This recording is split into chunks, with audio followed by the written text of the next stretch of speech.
That just about killed me.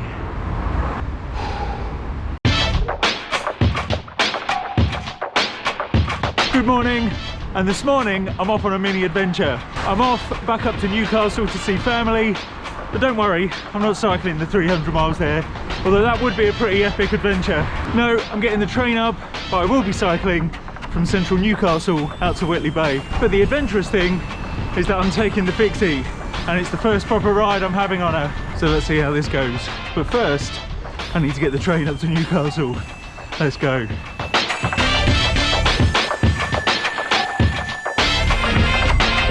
Thankfully it's not raining today, but as you can see it is very wet, so I have got the mud flaps on just to stop me getting very muddy and very wet. It feels like putting a harness on a playful puppy, but needs must.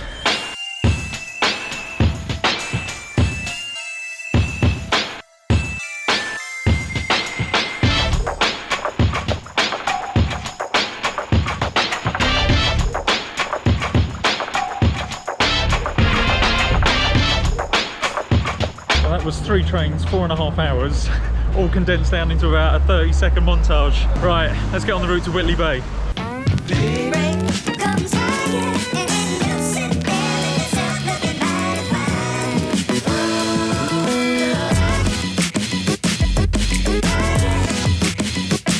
Right, well, I'm out central Newcastle now, and I should probably explain what I'm doing coming up to Newcastle on the train with my bike. Well, we're having a family weekend up in Newcastle this weekend, visiting my wife's aunt and uncle, and seeing as I've just newly refurbished the Fixie, well, I thought it would be silly not to give it a go. So I've come up a day earlier on the train with the bike, and I'm now riding from Newcastle to Whitley Bay. It's only about 9.5 miles, and the route only has about 225 feet of climbing, which is basically flat, and that is a very good thing, because having never ridden a Fixie before and quickly realising that the gearing that this one has is wildly too high for me, I'm not looking forward to even the slightest ascent. Let's see how it goes. This road is incredibly loud, so I think I'll wait until I get onto a quieter side street before saying any more. Right, well, I'm on a slightly quieter road now, albeit I had to come up a slight incline to get here, so I'm absolutely blowing out my backside again. I mean, I know it's obvious, but I'll say it, Fixies aren't meant for hills. Woo! And as I was saying earlier, or as I was trying to say earlier, especially not with the gearing that I've got, with a 46 tooth chainring at the front and a 16 tooth freewheel at the back. Oh boy.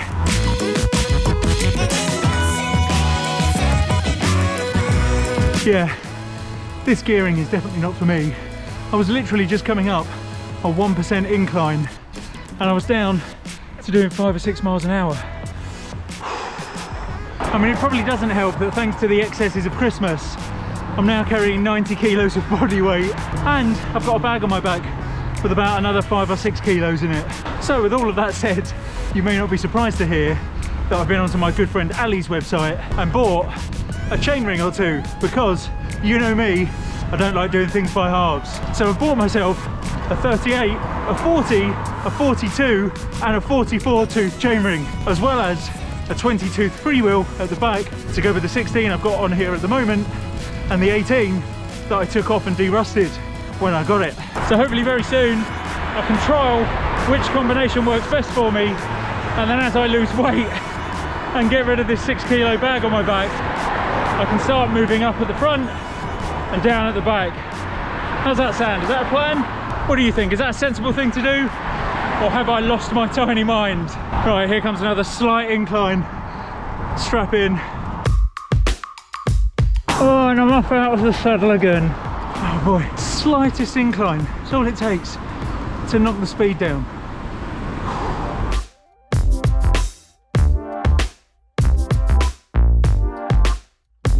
One thing I've just realised that I haven't spoken once about yet is how heavy this bike is.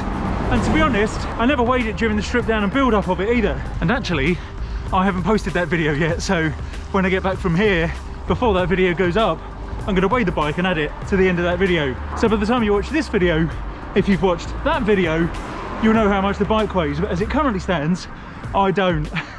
but I'll flash it up on the screen here somewhere, just in case you haven't watched the build video. So I don't know if this bike is actually made of aluminium or steel. It certainly feels weighty enough to be steel, but I rather suspect it's aluminium. But it does feel quite a bit heavier than my buddy Chris's Specialized fixed speed. So it'll be interesting to do a comparison on that this weekend. Right, well with that, what felt like an absolute monstrous ride with only just over 200 feet of climbing.